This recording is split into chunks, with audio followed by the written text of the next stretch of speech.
item 15, the Curries Road Tanner Street intersection improvements.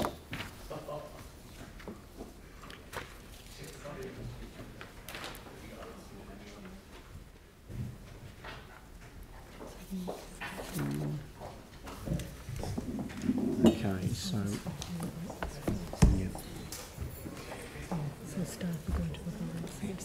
So we've got this additional recommendation here, or additional parts of the recommendation here from the Community Board, that the funding be reallocated in consultation with the Community Board to another project within the Board's area that's been delayed owing to a shortfall of funding.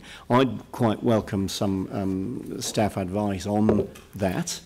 And I mean, I guess the spirit in which I'd be asking any question would be whether there are projects within the Board area that are high priority projects that could benefit from this funding without having the effect of bumping a project up the list beyond projects elsewhere in the city that might have a high priority.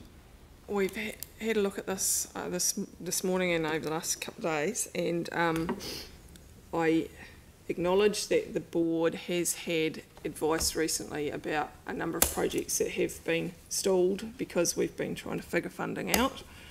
Most of those are going, and all of those projects, so now we've looked at all of the projects that are happening in the ward, and they're all either MCRs, master plans, or central city projects. The only other one over the top of that is the coastal pathway, and they're all being managed within their wider programs.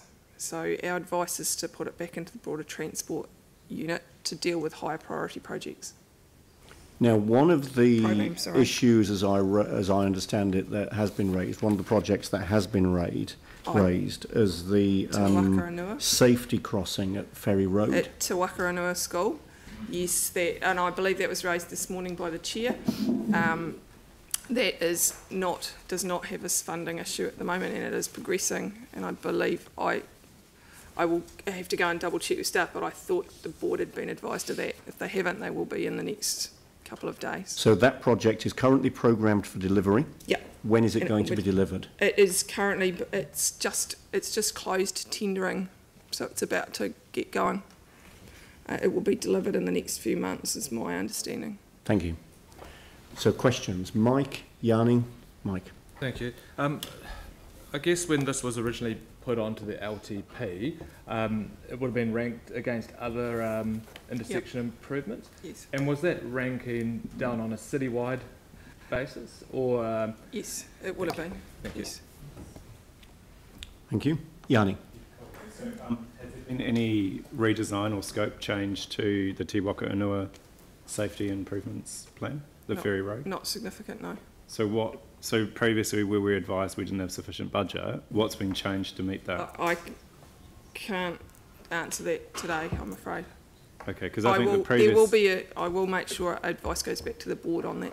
So the previous advice we had is it was being rescoped to try and fit the budget because it couldn't be done for the budget. So when we do that with projects, often that rescoping is not so much about... It's not just about the actual physical works of a project, it's about how it's constructed and how long it takes to construct as well. So there's a multitude of those discussions and they're reasonably interlocking. My apologies, Councillor, that I can't tell you this, but there will be advice back to the Board if it hasn't gone as to exactly what the changes are, if any. So basically the last advice that we've had is the pre-tender cost estimate is beyond the allocated budget, so reviewing options to maintain the scope of project while delivering within budget. We have... So you're basically saying that we've done that, because and then the next email we got was saying that we will be, all options are looking at the project including scope and budget. So I just would be adamant that we're not changing anything in the design that we consulted on with the community in terms of the new project that's been delivered because of budget. Yeah, I'm aware that we're talking about a different project, but it possibly is. So just to clarify, this safety crossing is the only project in the ward area which would have a priority that would mean that we would consider reallocating the funding to another project in this ward. Is that correct? It's a different priority and a different prioritisation. It's a different reason for doing it. That crossing at Te Wakanua School and the changes around the school are part of the master plan along Ferry Road. And that can be dealt with and has been dealt with through the program, the Ferry Road Master Plan program. And you're currently tendering that project, and you've got a design which meets the requirements, the safety requirements? Shows the benefit and still meets the benefits as we put out to the community. Right. Does that answer the question, or does that leave one of your questions unanswered, Yanni? We need to actually see the details, the plan that we've agreed on versus what's now being done. So it may be that we don't have to deliver, we don't have to change,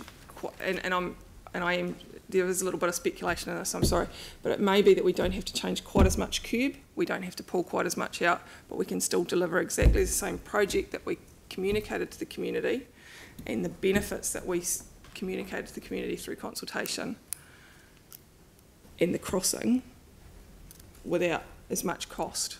So it's about how we construct it as much as how we, what we change. Does that make sense? Yep. I'm sorry. Yep.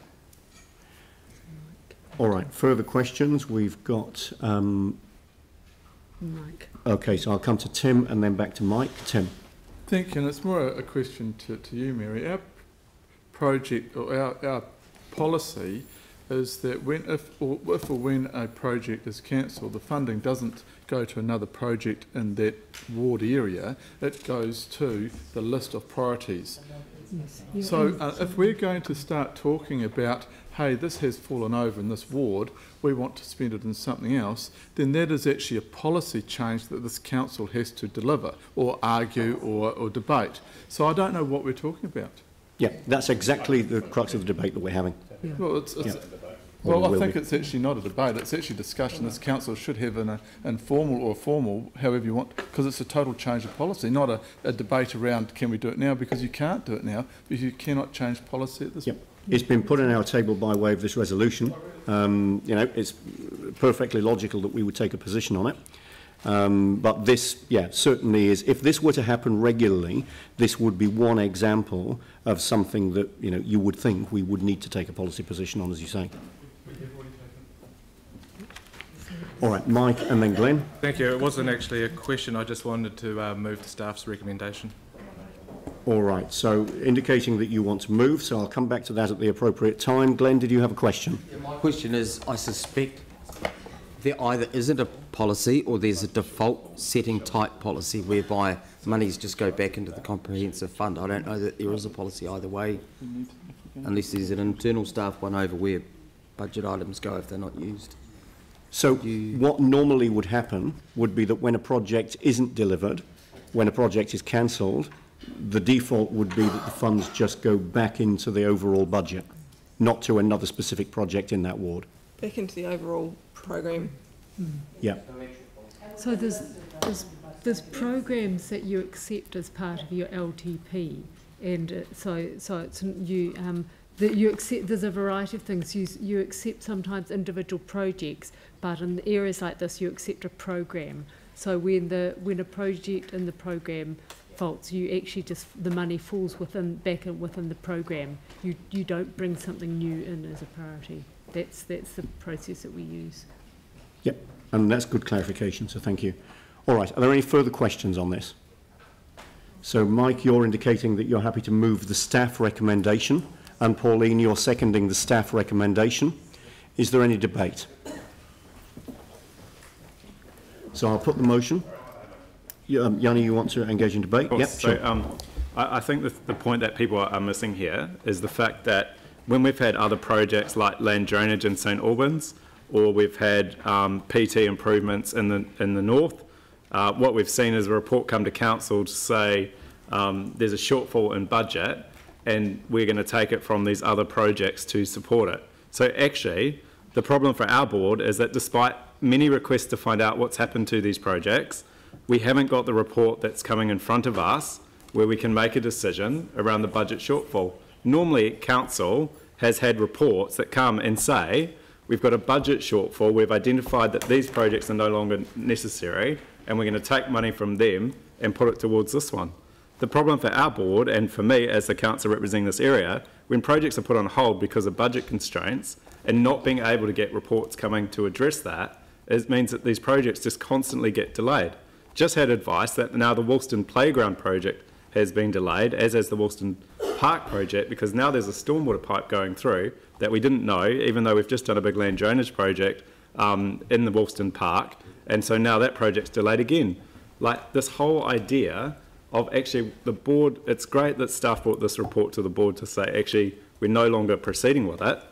Generally what was happening previously was that staff would just identify projects and not do them and say, you can use the money from those projects for a project in St Albans or a project somewhere else. I personally think it's completely reasonable for the board to say, as boards are often asked during the annual plan submissions or LTP, if you want to do something in your ward, you find a substitution. The only difficulty for the board, despite the fact we wanted to get a Part A around the Ferry Road one, was the fact that we haven't been able to get the staff to bring a report around what the options are for addressing the initial budget shortfall. That's why I think it was more than appropriate to support the board resolution and get an outcome on that. That's the difference in terms of why this isn't normal policy. We haven't been able to get that information. Thank you. Pauline and then Mike. Yeah, look, budget shortfalls are one thing. This is a budget surplus, actually.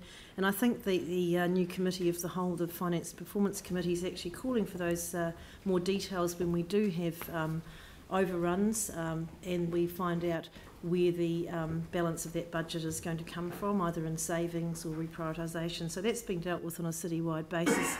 I don't know why Councillor Johansson always picks out St Albans to compare everything to. I don't know, that's a mystery to me. No, this is a sensible approach to leave this in the transport pot, if you like, and I don't think it's up to us to be bidding on a ward-by-ward basis for things when we've got a citywide prioritisation program, so I'll be supporting the staff recommendation. Thank you. Mike. Thanks. All credit to the board for trying to ask for this. I'm sure a lot of boards would, but this isn't a land drainage project. This is actually an intersection improvement, and I think when you look at all the deaths and serious injuries we're seeing on our roads, we need to make sure that as a city we focus on the most dangerous ones first, and if we've got an opportunity to actually redirect money to that direction, then we have to take it. We can't be going down into individual wards and keeping money within them when we should be looking at the city as a whole. Thank you. Any further debate? So I'll put the motion. Sorry, I just asked that you put 1 and 2 separate. So if we can set it out so that it says the original staff recommendation with 1 and 2. So the original staff recommendation had a paragraph 1 and a paragraph 2. So if we can just set it out in the same way, just split into the 2 sentences in the council decision, so that the council decision reflects the same format. Yep, that's it.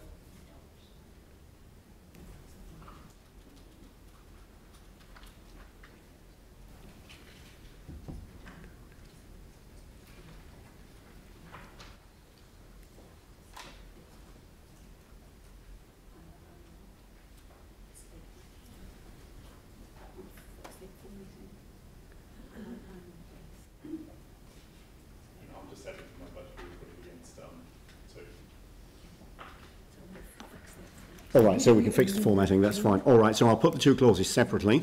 So clause 1, all those in favour say aye. And clause 2, all those in favour say aye. And against, so that's 1 vote against, Janne Johansson, and that's carried.